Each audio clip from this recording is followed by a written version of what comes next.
First of all, Latham Watkins is very proud to be co-sponsoring the Journey Conference again.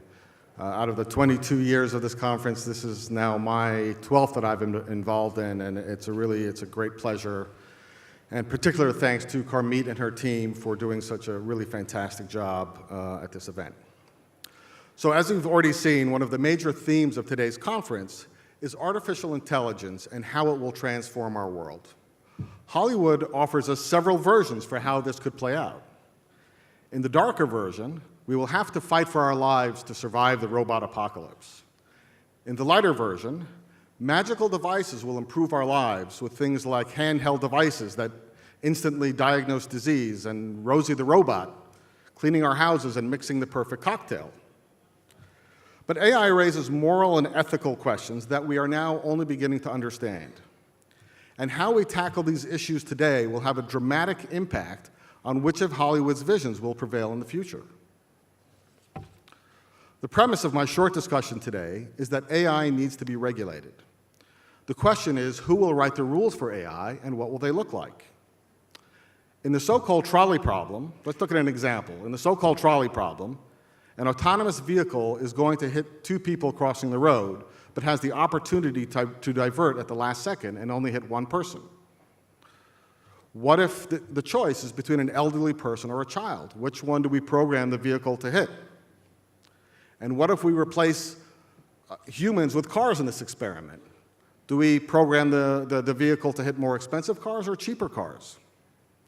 The trolley problem involves not only issues of life and death, but also socioeconomic issues, such as, is a Mercedes more valued in our society than the owner of an old used car?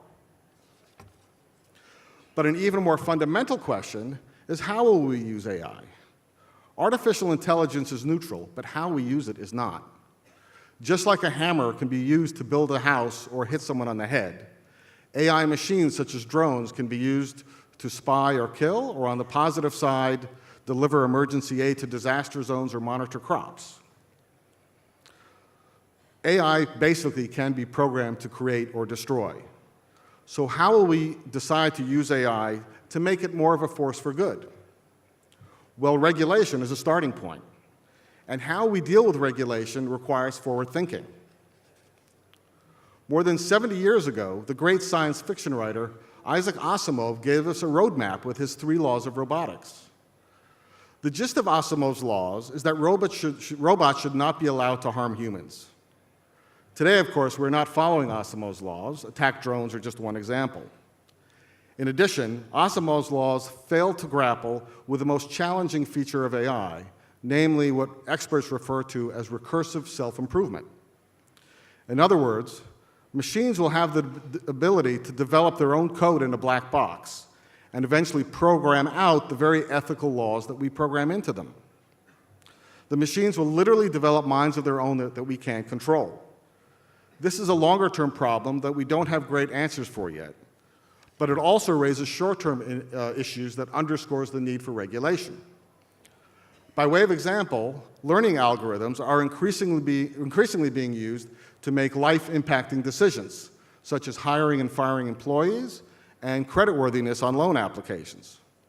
While the use of AI has fantastic benefits for businesses and consumers alike, AI can also result in discrimination based on parameters such as race and gender. The problem is twofold. First, machines are still principally programmed by humans, who can intentionally or not program personal biases, however subtle, into AI systems. Second, the statistical data fed into the machines may itself generate biased results. For example, data may show that people living in a particular neighborhood are more likely to default on loans. And as a result, the AI program may end up denying loans to people of a particular race. When big data sets are programmed into machine learning systems, the machines can make decisions and see patterns beyond human capabilities. So proving compliance with anti-discrimination laws becomes very difficult when we literally lose the ability to understand the decisions generated by the machines. In the race for businesses to come up with new AI systems, we need to be paying more attention to these fundamental questions. What we have seen in recent years is a gap between regulation and industry. AI is growing more rapidly than our current efforts to find regulatory and indeed ethical solutions. But what happens when regulators do catch up with AI? The EU Data Protection Regulation, which most of you know as GDPR, offers a cautionary tale. By way of example, ad tech firms invested heavily in data mining and marketing tools that ended up falling way out of compliance when GDPR came into effect. The GDPR limitations quickly rendered the business models of many companies unworkable. These companies are canaries in the coal mine for today's AI innovators. Regulators are now beginning to catch up, with proposals going so far as to recommend new government ministries focus solely on AI, as well as regional and even global laws to govern AI. I expect that, in fact, the first comprehensive regulations will come out of Europe, much as GDPR. So what should we be thinking about when building models for AI businesses? As you can see, the Europeans are drawing on the European Charter of Fundamental Rights, much as they did with GDPR. The Charter takes into account fundamental rights such as human dignity, equality, privacy, and fairness. Regulators will also focus on accountability of AI systems, with concepts such as good data hygiene, which requires transparency in machine processes. In these regulatory initiatives, we can hear the echoes of Asimovs' robotic laws. However, these concepts become difficult to implement for systems that are set in motion by humans but left to progress on their own. Nevertheless, we expect to see regulators increasingly grappling with these issues. And much as we have seen the impact of GDPR on the ad tech sector, I expect to see increased regulation and a trend towards the bigger players becoming dominant as regulations catch up. So welcome to the revolution. We are now in the midst of the AI revolution, a period in our history that will impact humanity as much as the Industrial Revolution did. But revolutions are often messy and violent affairs.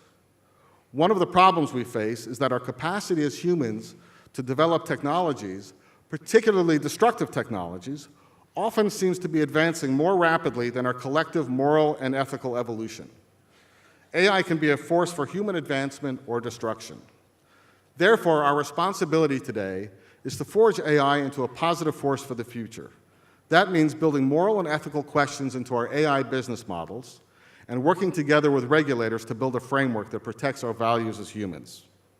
I know this sounds like science fiction idealism, but the future of AI is still in our hands. Let us hold that power wisely to go forth and do good. Thank you.